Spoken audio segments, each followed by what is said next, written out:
Mga kababayan, hello po, kamusta po kayo? Sana po nasa maayos po kayong kalagayan. Si Kamanong po inyong lingkod ay nagbabalik po at tayo po ay magsama-sama magkomentuhan dito po sa Tambayang Makabayan.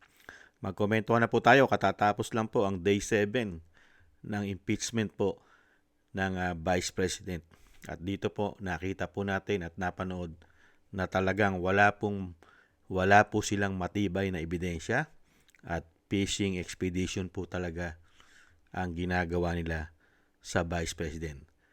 Pamumulitika, pag-aaksaya ng pera ng taong bayan dahil po sa pangsariling interes ng iilan o napakaraming magnanakaw na dapat nilang pagtakpan ang kanila pong mga kasalanan. Kaya po, kailangan nilang pabagsakin ang Vice President. Ito po, mismo pong si Jokno, mga kababayan, ang nagsabi na wala po talagang ebidensya at wala silang hawak pang matibay na ebidensya. Ito po, pakinggan po natin si Jokno.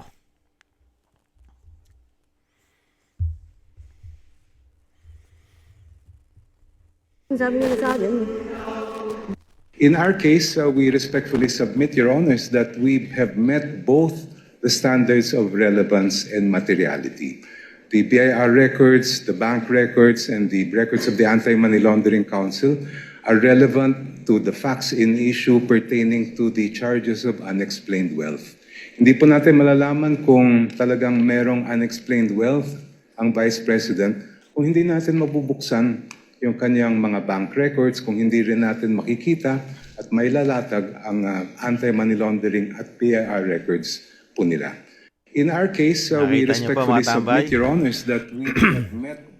Pabubuksan lang po nila ang mga bank record, BIA records, at kung ano-ano pa pong mga record ng Vice President at ng kanyang asawa. At doon pa lang po malalaman kung ito po doon sa sinasabi nila na corrupt ang Vice President at idinadawit ang asawa na si Mans Carpio. Nakita niyo po, mismo sa bibig po ni Jokno lumabas. Mga kababayan, ginagawa lang po talaga nila ito, fishing expedition.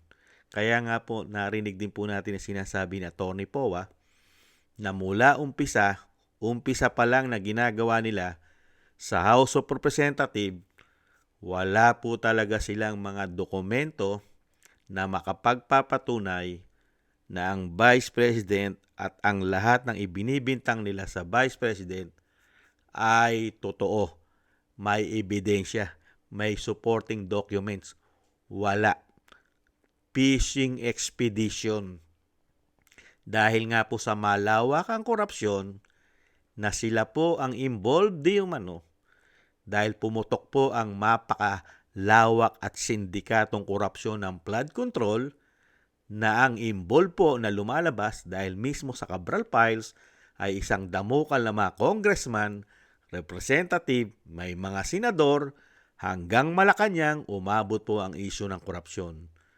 At syempre po para po mapagtakpan lahat ang anomalya at kasalanan nila, lalong-lalo sa pamumulitika sa mga Duterte, ay pabagsakin po ang future president na alam naman po natin na siya po ang susunod na presidente ng bansa. At kahit ano pong pagpapabagsak, kahit ano pong paninira at isang damukal na mga scripted na kaso, gawa-gawang mga ebidensya, hindi pa rin po nawawala ang tiwala ng taong bayan sa Vice President.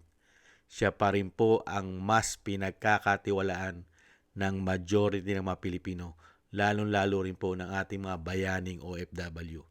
Lagi po siyang nangunguna sa approval at trust rating. Hindi po ba?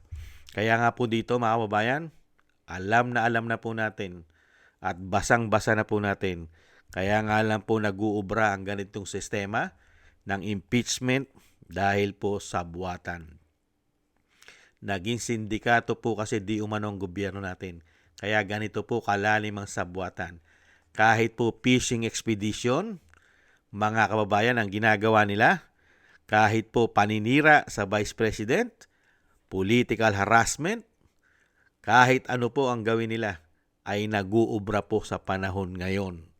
Kasi nga po, pang sariling interes po ng mga politiko na mga swapang ganid, gahaman sa pera't kapangyarihan na ayaw na nilang mawala ito sa kanila. Kasi po pagka nawala ito sa kanila, patay silang bata sila. Sa kulungan ng bagsak nilang lahat at isusuka pa nila ang mga pinagnanakaw nila. Hindi po ba? Yan po mga kababayan, ang kanila pong prosecutor na si Jokno at isa din pong representative ay mahuhuli mo talaga sa bibig. Lalo-lalo po ang mga gawa-gawa at kasinungalingang ibinibintang po nila sa Vice President. Ang kanila pong House Private Prosecutor at tumatayo pong nag-i-impeach sa Vice President, isa po yan si Jokno, huling-huli sa sarili bibig, na talagang wala silang matibay na ebidensya, kailangan lang magbukas ng mga account para malaman kung talagang meron. Ganyan po katindi. Kaya nga po mga kababayan, kung uubra lang po itong gusto nilang mangyari, pagka po pinag-ubra po nila yan, lahat po pala ng pababagsakin nilang politiko ay pwede na po pala nilang gawin yan. Magbibintang sila na ikaw ay may tinatagong yaman at wala ka na matibay na ebidensya, kaya mo na palang pabuksan kahit po labag sa ating due process. Kahit po lalabagin mo ang batas, pagka ganito po ang susundin mo, katulad na sinasabi ni Jokno, mga kababayan, kahit walang matibay na ebidensya, basta pabubuksan lang nila ang bank record mo, ang BIR record mo, at kung ano-ano, mga AMLAC record mo, pabubuksan lang nila at hahanapan ka na nila ng sinasabi nilang may ginawa kang mali at korupsyon. Ganun po pala. Kawawa po pala.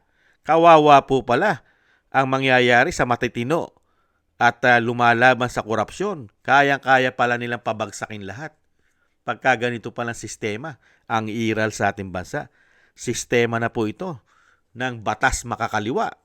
Pababagsakin ng mga kalaban, ibang klase po. Kaya po sanay na sanay po ang mga taong ito. Magmula po nung nagkaroon tayo ng presidente na tinatawag na kanyang atin na bangag, mga kababayan, ay nagamit na po at umiiral na po ang bendalo sa ating bansa. Yan po mga kababayan, mahuhuli mo talaga sa sariling bibig ang tao po na nagsisinungaling. Hindi po ba? Maraming salamat po sa nagusto po natin tambayang makabayan sa YouTube at TikTok. At ganoon din po sa ating mga subscribers at sa mga nagko-comment, like, share, and subscribe. At patuloy po nagsusubscribe. Mabuhay po kayo. Thank you po sa inyo lahat. At syempre po, shoutout po sa mga nagbibigay po ng tulong at biyaya.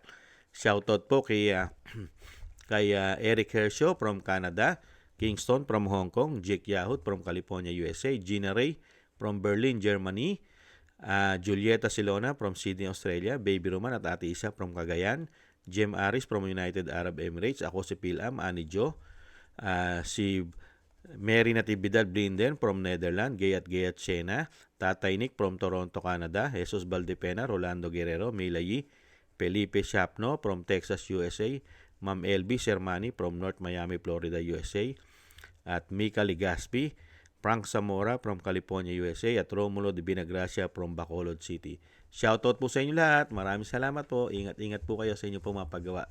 At God bless po sa inyo lahat. Muli po, tiis-tiis lang po tayo mga kabayan. Ingat-ingat po kayo. Bye-bye.